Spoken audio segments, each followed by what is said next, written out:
Assalamualaikum warahmatullahi wabarakatuh. Perkenalkan, saya Fadila Rahman Laiso. Saya adalah mahasiswa Profesi Nurse di Surya Global Yogyakarta Angkatan 24. Kali ini saya akan membuat video tentang edukasi atau pendidikan kesehatan kepada pasien yang mengalami cedera kepala. Video ini saya buat guna memenuhi tugas individu stase keperawatan gawat darurat. Mari kita simak videonya. Assalamualaikum. Waalaikumsalam. Selamat sore, Bu. Selamat sore. Ibu, saya Fadila. Saya perawat yang berjaga shift siang ini dari jam 2 sampai jam 8 malam nanti. Iya. Ibu, berdasarkan kontrak waktu kita kemarin, hari ini saya akan memberikan edukasi atau pendidikan kesehatan kepada Ibu terkait dengan cedera kepala. Karena kan suami Ibu mengalami cedera kepala, jadi diharapkan nanti ketika di rumah Ibu bisa mengobservasi kembali perkembangan dari suami Ibu seperti itu. Nanti membutuhkan waktu sekitar 5-10 menit. Apakah Ibu bersedia? Iya, saya bersedia. Baik, Bu.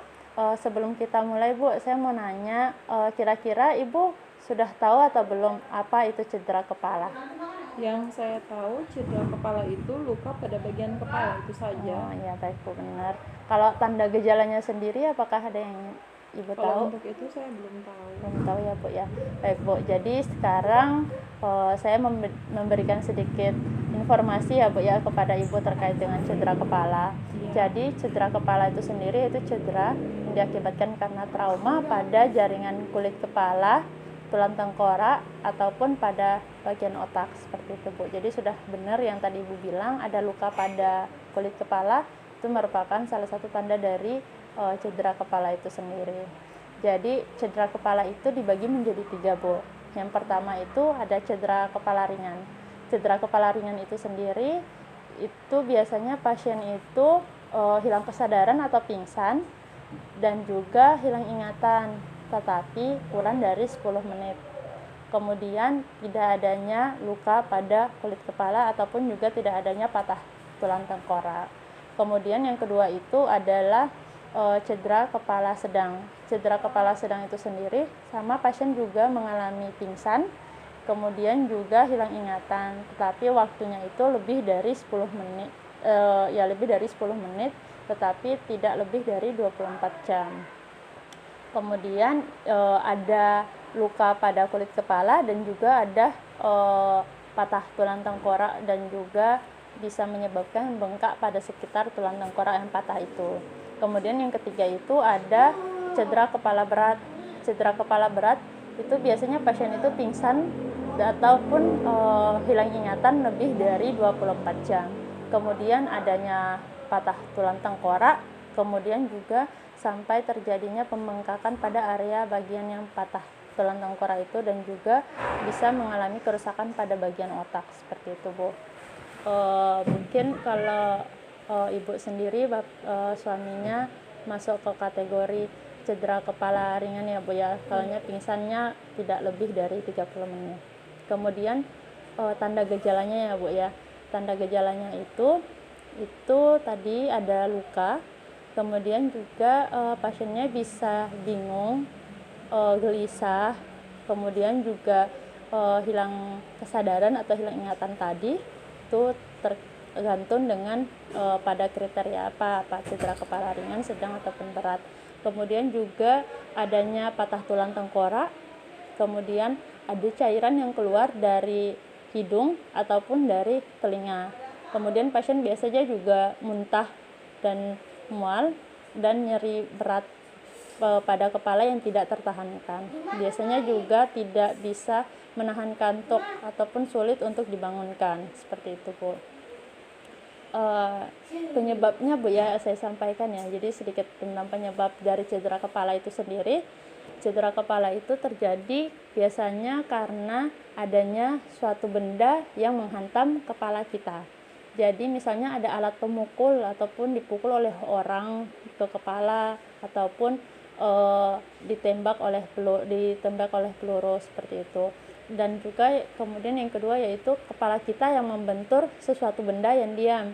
Misalnya pada kasus kecelakaan ataupun jatuh ataupun kecelakaan mobil. Biasanya kalau kecelakaan mobil, ketika mobilnya ngerem mendadak, kepala kita akan menghantam kaca ataupun dashboard depan mobil itu sendiri, seperti itu.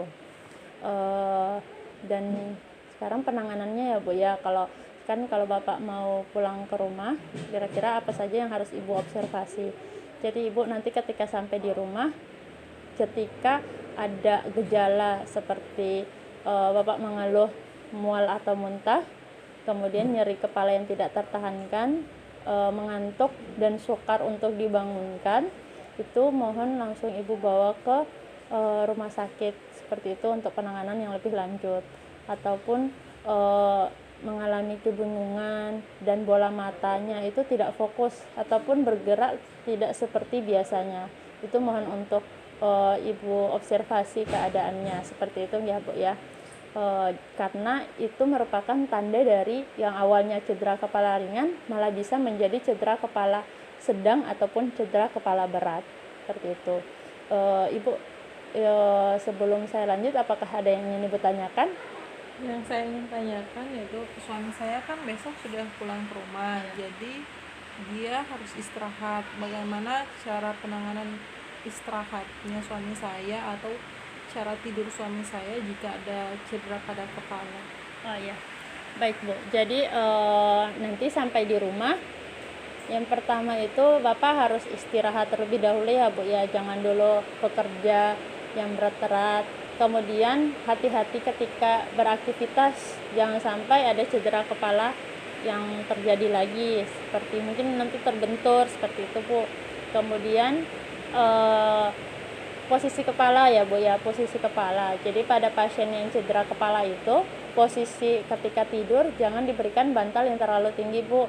Sebaiknya bantalnya itu posisinya itu 15 sampai 30 derajat. Jadi posisi kepala 15 sampai 30 derajat yang baik untuk pasien yang mengalami cedera kepala. Jadi biar tidak sampai adanya komplikasi Bu ketika bantalnya terlalu tinggi, seperti itu.